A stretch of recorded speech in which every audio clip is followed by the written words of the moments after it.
Hey, welcome back to the channel. In this video, I'm going to take you start to finish through a landscape design. One thing I haven't shown on this channel yet is my personal process. And I've got a relatively small landscape design here. It's just over 1/10 of an acre, so a smaller lot actually right here in my neighborhood, and thought it'd be the perfect scale to take you start to finish. Now, I've already had the initial conversation with my clients. You can watch that video here on things to think about as you're interviewing and looking for landscape designers or landscape architects. And obviously got a signed proposal and met with them out on the site, kind of had a general understanding of what they were looking for. And if we haven't met before, I'm Jake with JWK Design, helping families just like yours create their comfortable modern homes. So I've had that initial conversation with the homeowners and walked the property to really start to understand the nuances of the property. That's sun and shade, that's water, that's grading, that's existing structures on the property, existing utilities, and we'll go see that in just a minute here. But what I like to do on these initial site visits now is I print out a site plan. It's not necessarily the scale, but it does fit. It's as big as I can get on an 11x17 piece of paper. I've got a great full-size clipboard that really allows me to record measurements and existing plant material, any areas of drainage concern, existing structures, all that good stuff. Of course, I've got tape measure, my laser measure, which is invaluable. It's paid for itself so many times over in terms of time savings. Cell phone for pictures, and obviously some writing instruments. So let's head out to the site.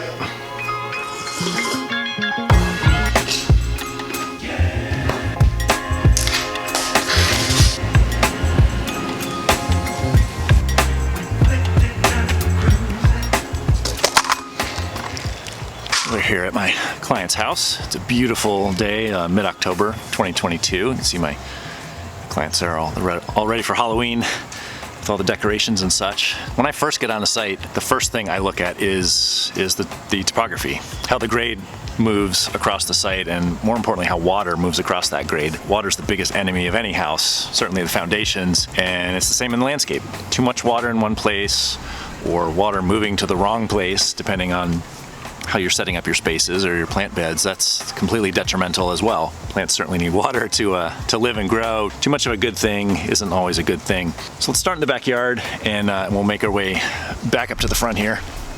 And the first thing I'm noticing as I'm walking down this driveway is that it's completely pitched back towards the house. We're not redoing the driveway for this project, but there certainly is an opportunity to catch all this water coming off the roof. There's a gutter, single gutter front to back, and downspouts on either end that we're gonna be able to get underground in hard pipe so that we can move the water where we want it. And as we'll see on the other side, because of the tree cover, there's a lot of nice oaks here. In the fall, those gutters often get clogged. They're a family with very young children, so getting to all those household chores, especially cleaning gutters, oh so fun, isn't always top of the list. And in heavy rain events, as we have here in South Carolina, there tends to be overflow, which is eroded part of the landscape on the other side of the house. So as we get towards the back of the house here, we've obviously got this gutter and downspout that we're going to pick up with the drainage plant. Even before you get to planting all the pretty spaces, is thinking about functionality. Right at the end of the driveway, we've got trash and recycling front and center here. We've got a shed right there. We have a mulch pile behind this. We've got all these kind of functional things that help your landscape function, especially for my clients here. They're avid vegetable gardeners. It's really gonna be the focal point of the design, and they've got beds that are doing really well right now, but could be planned even better. But it's those functional things. When you receive a mulch delivery once or twice a season, where does that go? Especially if you can't get to it right away, if you're a DIYer, kind of like myself. Can you screen off your garbage can somehow so that it's not the first thing you see every time you come home? Is this the best place for the shed? Moving the shed is actually an option in this project, which is really cool. I like to have some say in moving the bigger structures, because often there's often a better way to site it or even screen it, so that it's not front and center in your landscape, especially in a backyard that's of this size. And as we continue to step around into the backyard, we're going to see that it's actually fairly level. It's very level, actually. The water moves slightly away from me, towards my back. And then we've also got quite a mix of materials. We have some real rough stonework, we have a wood ramp into the shed, we have some concrete pavers, we've got brick steps, so we have lots of different materials. And one thing that I always like to think about when you're looking at materials is how can I simplify? How can I get as few materials to still make in the landscape that still makes an impact, so that it doesn't feel hodgepodgey, so that we don't have a bit of this and a bit of that. Some of the stonework is actually quite a trip hazard, and I actually physically can't open the gate more than this because it's hitting the rough stonework as the wooden gate is kind of sagged over the years. So as you can see, there's a lot of things to address here, but there's also a ton of opportunity. I just want to talk to you about the program that I discussed with my clients earlier. Certainly they want to maintain the majority of the yard as vegetable gardens. That's their passion when they're not working or taking care of their kiddo. They love to be out in the garden. They love raising their own food, something that I really identify with, both of them actually. So that's going to be a focal point of the garden. Certainly greening it up around the edges, but keeping it as lawn-free as possible. I have a good feeling that my design options aren't going to have any lawn at all. I'm really happy that they're open to that because that's a strategy I use in my own yard, and I try to push on my designs as well. Coherence of the paved spaces, of the hardscapes. They would love to be able to have a dining table out here as well as some loungy furniture, so they can entertain as well as just have dinner out here. And while I did say earlier that there are oaks around, they're on all the neighbors' properties. So in the middle of the summer, again, we're here in South Carolina, this is in just full sun, it's blazing. So a potential shade structure coming off of that door is on the table, so that they have a little bit of a comfortable space. I love putting a fan in those spaces as well, so that you get a little bit of, you could still be out here in July and August and not melt. But again, they do have some good infrastructure set up. They built raised garden beds within the past year. You probably can't make it out in the video, but along this fence they've got some metal trellis work for, looks like they've got another round of peas that are just kicking off, and then around the side of the house, a huge stand of tomato cages, fellow tomato lovers as myself. So we need to maintain that sort of space. And one big thing, a big component that we're going to be adding into the design is automatic irrigation, especially for those garden beds. They have spent the last couple seasons hand watering absolutely everything out here. So I'm going to take that off their plate, again, especially with the young child. Have all these beds be on a drip system so that no matter what the temperature and the weather are, that the veggies are happy. After we work through all the big moves, the big spaces, what we're removing, how we're laying out the different areas, being it seating or lounging or gardening, there's obviously a lot of little details to get into, right? We'll start talking about this, the different options for paving materials. There's a light right above the door. There's a camera there. There's a motion sensor floodlight, hose bibs, and irrigation tie-ins. All things that we need to either screen or consolidate, or just address design-wise. There's also, it's off the shot here, but there is kind of an outdoor yet connected to the house storage shed with some stairs that we need to maneuver around. We need to maintain that access, as well as access to water heater and the main hose bib that they use just for supplemental watering. There's an AC unit back there that we probably want to screen off, but again, maintain access so that it can be serviced. So we'll start to get into all the little details.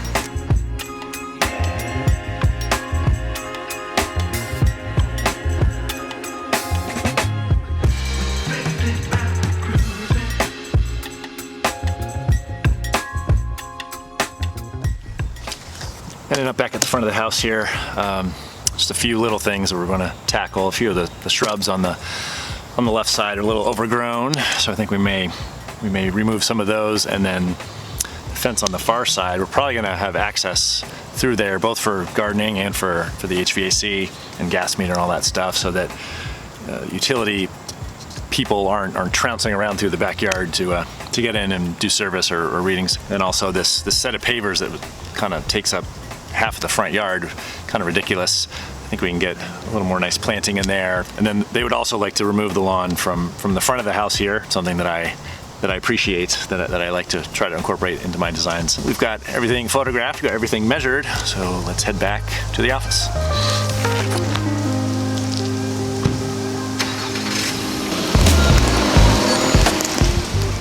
All right, so I'm back here in the office and taken my site map that I brought out there and scribbled and made all my notes and measurements. Then I bring that down to a scale. In this case, it's 1/8 scale. 1/8 inch equals 1 foot. And at this stage, when I'm just going through initial concepts, I like to keep it on an 11x17 piece of paper. It's easier for me to handle, it's easier for me to deliver, it's easier to put it down on the kitchen table when I go meet with them again and scribble out any thoughts and ideas that they have. I've got this down to an 1/8 scale, and as you can see, I've kind of put some critical measurements back at the house to the fence, the steps and paver area in front that we're gonna modify. This was incorrect. This was from an old survey. So we've got a new shed. I've measured those distances, the distance of existing patio, X'd out things that weren't actually out there in the field, and noted all my downspouts, all my utilities, gas, electric, HVAC, and existing shrubs that we either want to remove or maintain. So what I'll do at this stage, yes, I'm old school. Yes, it's all trace and a big fat pen. In this case, it's a Pentel sign pen.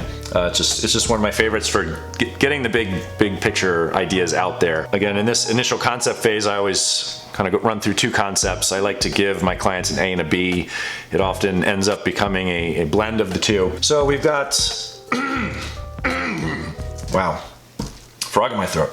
We've got our house footprint, more or less, and again, I'm not being precise here because I'm just trying to get those ideas and start to understand the flow of how different areas will move. So that 7x10 shed, we really do want to minimize its impact. It's important for them to be able to use, but whether that ends up sitting in the back corner here, or it comes up maybe to the corner of the house where we're going to incorporate an area for mulch and an area to screen the trash. It may end up turning and going here, and we access it from the back instead of having, as you saw, that deteriorating wood ramp that was jutting out into the middle of the yard. So what I'll start to do is play around with the big pieces first. What scale or shape or size does my patio area want to be? Where does the shed need to go? I do like it kind of on this side of the backyard, almost in line with the driveway, as opposed to putting it out in the open area here.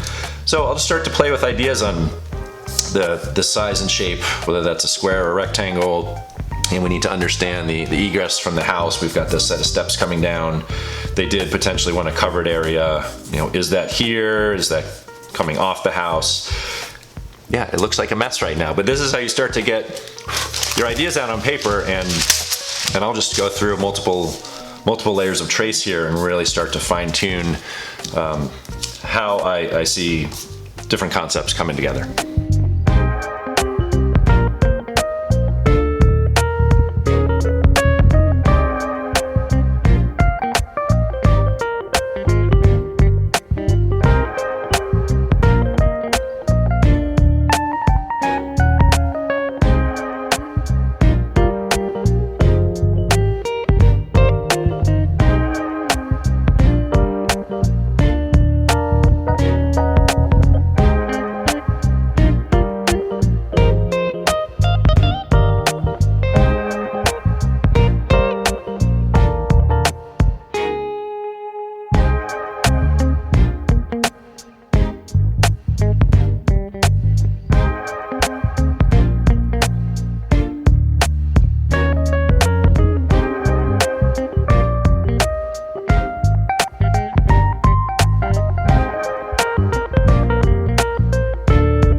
So I've finished up the 2 concepts here. I'll just walk you through them. Option A here got a little more curves to it in this circular raised bed. It could also be a fountain element. There will be a raised patio cover that will actually build onto the side of the house. They're looking for hard cover. Really, it's for that sun that you saw it on site, where especially during the summer, it's just beating down on them. So to have a place to be able to sit and enjoy an afternoon lunch or something like that, or something they're interested in. Of course, we've got a plethora of raised veggie beds. That's the focal point of this whole design. Coming off of that main axis of the house, coming to this circular area, that kind of starts the geometry of all the different raised beds here, with 3-foot wide gravel paths in between, so that you can reach in and tend to the veggies from multiple sides. We've got that long bed here, primarily going to be tomatoes, but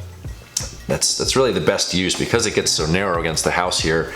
That's really the best use of this space. And in this option, I did go ahead and line this whole back fence with evergreen shrubs. We'll have different kinds of flowering and evergreen shrubs, so that we've got not just that stark fence through the winter. Coming in to look at the front yard, they did want to have access for utilities. We've got gas and electric, and then the HVAC back here. Just a stepping stone access, and this would be more of a varied mix of your low ground covers, the evergreen shrubs, some to remain, and we'll add in some interest there, add in some perennials as well, and then kind of frame up what's the left side of the front yard with some evergreens. We've also cut back this paver, so it's really just a direct access from the front steps to the sidewalk. We've got the shed about 10-15 feet off the house here. We'll fence in a little more screened trash and recycling center on the back side of the shed. We'll have an area for mulch and/or for compost, and then screen that a little bit with evergreen shrubs here. Looking at option B, it's a lot more rectilinear, coming off the back axis of the kitchen and living. The covered space moves to the very back of the backyard, so it's really just kind of steps down. We really focus on 3 really large raised veggie beds. That one ends up being 11 by 18, so it's a lot of space, so we'll need steppers all in between so you can get to cultivation as you need, or reseeding or what have you. That's really the focal point, or the focus of option B here. The shed kicks all the way to the back corner, and we'll ring that with evergreen shrubs, as well as the seated area. Steppers along this long bed. Again, the back of it's probably going to be all tomatoes. I love it. And then the access over to utilities and HVAC. We also get a little more rectilinear in the front yard, where we'll have ground cover along the sidewalk, and then we'll step that up with some slightly higher perennials, and then evergreen shrubs kind of framing out the house. In this option, I did combine the trash and recycling and the mulch compost, kind of all those service utility things that need to get done around the house and around the garden. So those are the 2 options here. And what I'll do is I'll take these, I'll both send it electronically, and I will go actually roll these up and pop them in their mailbox. I like to give them, at least a few days, if not a week. Give them some time to chew and digest, come up with their own sets of questions for me, or ideas, what they like or don't like. If we're going to combine the 2 options, we'll see which concept they pick. Stay tuned.